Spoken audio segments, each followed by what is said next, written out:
کہ بھئی تیرا کوئی نام لینے والا اللہ تعالیٰ نے پیدا کر دیا، تیرا نام زندہ رہے گا، تیرے پیچھے کوئی پڑھنے والا، تمہیں کوئی یاد کرنے والا، ایصال ثواب بھیجنے والا، اللہ تعالیٰ نے تیری یعنی نسل کا بندوبست کر دیا ہے، تیری نسل چل پڑے گی۔ تو میرے دوستو، آپ صلی اللہ علیہ وسلم کی ولادت پر یہ ساری خوشیاں منائی گئیں، ساری مبارکبادیں دی گئیں، لیکن آپ صلی اللہ علیہ وسلم کا دنیا میں آنا صرف پیدا ہونا ہی نہیں تھا۔ جیسے آج ہماری اولاد پیدا ہوتی ہے، ان کو جوان کرتے ہیں، شادیاں کرتے ہیں، نہیں، میرے آقا نبی صلی اللہ علیہ وسلم کے ساتھ اللہ رب العزت نے ایک بڑا انتظام فرمانا تھا۔ اللہ رب العزت نے زمانے کو کروٹ دینی تھی، زمانے کو تبدیل کرنا تھا، زمانے کے حالات کو بدل کے رکھ دینا تھا۔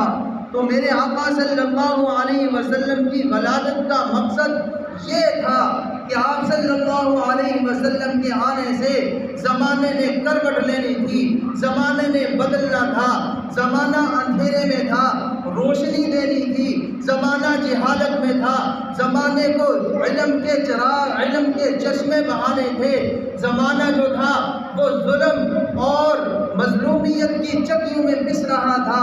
پیارے آقا صلی اللہ علیہ وسلم نے آ کے میرے دوستوں کیوں آنا تھا؟ اس لیے کہ ظالم کو ظلم سے روکا جائے، غریب کو، مظلوم کو سکھا سانس دلایا جائے، غریب کے کندھے کے ساتھ کندھا لگا کے غریب کو سہارا دیا جائے، مظلوم کا سہارا بنے۔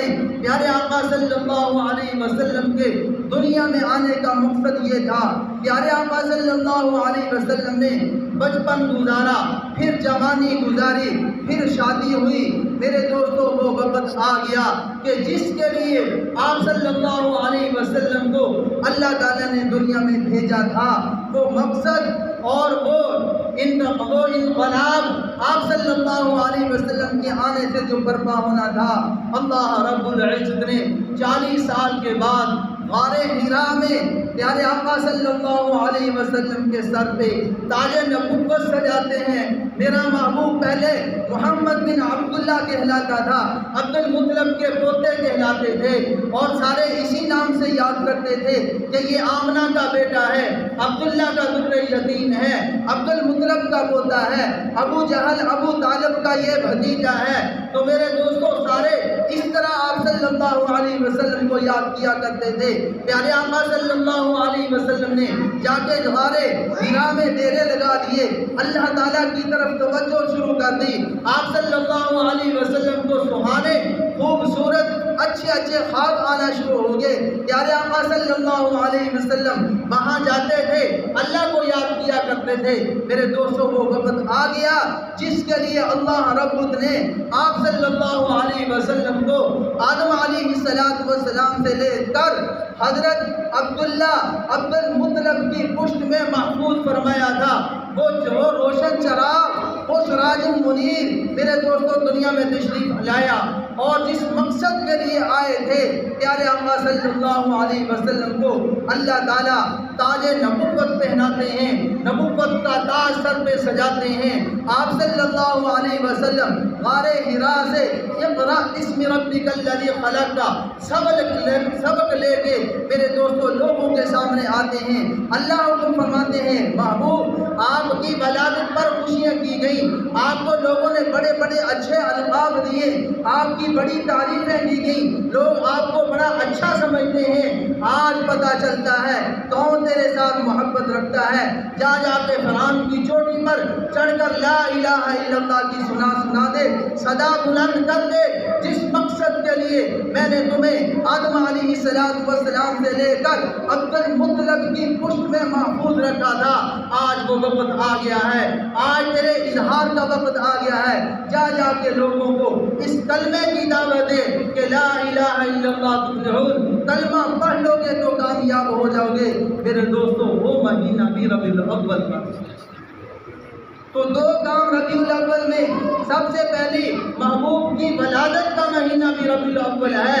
اور دوسرا علماء کرام فرماتے ہیں محبوب کی ولادت کا مقصد جو سامنے آتا ہے، محبوب اپنی ولادت کا مقصد جو بیان کرتے ہیں وہ اللہ کے دین کو غالب کرنا تھا، اللہ کے دین کی اشاعت کرنی تھی، اللہ کے دین کو ساری دنیا میں غالب کرنا تھا، بلند کرنا تھا۔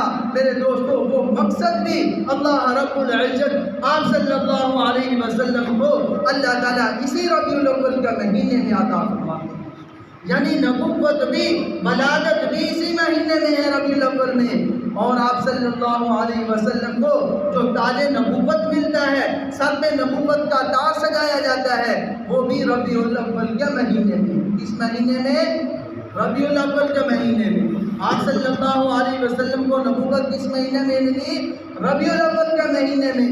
پھر آپ صلی اللہ علیہ وسلم کی ساری عزت ختم ہو جاتی ہے۔ آپ صلی اللہ علیہ وسلم کا زمانے کے اندر، علاقے کے اندر، رشتہ داروں کے اندر جتنی عزتیں تھیں، صادق الامین کہا جاتا تھا، آپ صلی اللہ علیہ وسلم کو بڑی اچھی نظر سے دیکھا جاتا تھا۔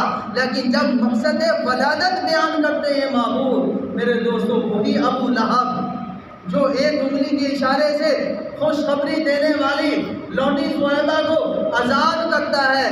لونڈی صہیبہ آ کے کہتی ہیں اے ابو لہب، تیرا بھائی عبداللہ جو دنیا سے رخصت ہو چکا تھا، اللہ تعالیٰ نے اس کے گھر میں ایک بیٹا پیدا فرما دیا ہے، تیرا بھتیجا پیدا ہوا ہے۔ ابو لہب نے یوں اشارہ کیا کہ جا تو آزاد ہے۔ یہی ابو لہب جو سب سے پہلے خوشی کر رہا ہے اس پہ، ولادت پہ، اور جب محبوب وہی محبوب جس کی ولادت پہ ابو لہب لونڈیاں آزاد کرتا ہے، مٹھائیاں تقسیم کرتا ہے، محبوب جب مقصد ولادت بیان کرتے ہیں تو یہی ابو لہب سب سے پہلے پتھر اٹھا کے مرنے والا ہے۔ تو دنیا میں آنے کا مقصد محبوب کا کیا تھا؟ محبوب جب اپنے مقصدوں کو بیان کرتے ہیں تو پھر میرے محبوب کے ساتھ کندھے لگانا والا میرے دوستو ایک ابو بکر تھا۔ محبوب کے کندھے کے ساتھ کندھے لگانا والا کون تھا؟ ابو بکر صدیق تھا۔ ابو لہب بھاگ جاتا ہے، یہ شیبہ، یہ عتیبہ، یہ شیبہ اور یہ عتیبہ، یہ سارے بھاگ جاتے ہیں۔ ابو لہب بھی بھاگ جاتا ہے، ابو جہل بھی بھاگ جاتا ہے، ولید بن مغیرہ بھی بھاگ جاتا ہے، فلاں بھی بھاگ گیا، فلاں بھی بھاگ گیا۔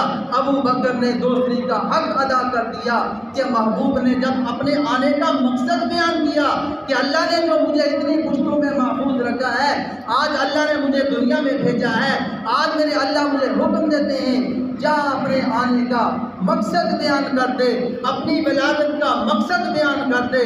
تو میرے دوستو ولادت کا جب مقصد بیان کرتے ہیں تو آگے سے کیا آتا ہے؟ پتھر آتے ہیں۔ آج بھی میرے دوستو جو علماء کرام محبوب کے آنے کا مقصد بیان کرتے ہیں ان کو ہتھ کڑیاں پہننے پڑتی ہیں، پاؤں میں بیڑیاں آتی ہیں، جیلوں میں ڈالے جاتے ہیں۔ محبوب نے بھی جب آنے کا اپنا مقصد بیان کیا تو میرے دوستو پتھر لگے، میرے دوستو محبوب کو قید کیا گیا، محبوب کو بند کر دیا گیا۔ تو محبوب نے کیا بیان کیا؟ آنے کا مقصد بیان کیا۔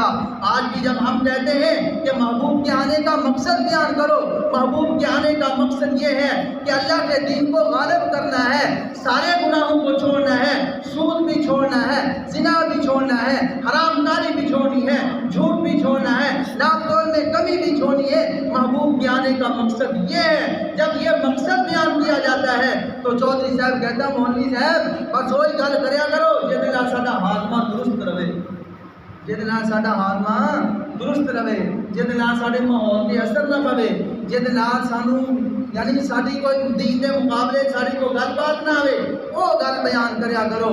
تسی ایسیاں گلاں کرتے ہو ساڈیاں کلیاں پھر تھلے ہو جاندیاں۔ تو میرے دوستو محبوب نے جب مقصد بیان کیا تھا تو محبوب کے گلے میں ہاتھ نہیں ڈالے گئے تھے، محبوب کو پھر پتھر پڑے۔ تو دوسرا آپ صلی اللہ علیہ وسلم کا دنیا میں آنا، یہ بھی ربیع الاول کا مہینہ، اور ہم جو آپ صلی اللہ علیہ وسلم کی سیرت بیان فرما رہے ہیں وہ آپ صلی اللہ علیہ وسلم کے ہجرت کا موضوع ہے۔ تیسرا آپ صلی اللہ علیہ وسلم کے متعلق جو ربیع الاول کے مہینے میں کام ہوا ہے وہ آپ صلی اللہ علیہ وسلم کی ہجرت۔ کون سے ہے تیسرا کام؟ آپ صلی اللہ علیہ وسلم کی ہجرت سارے بولے گئے ثواب ہوگا انشاءاللہ. آپ نا چپ کر کے میں نہیں بڑی عادت پئی بول دیں گے اگر آپ پیٹ دا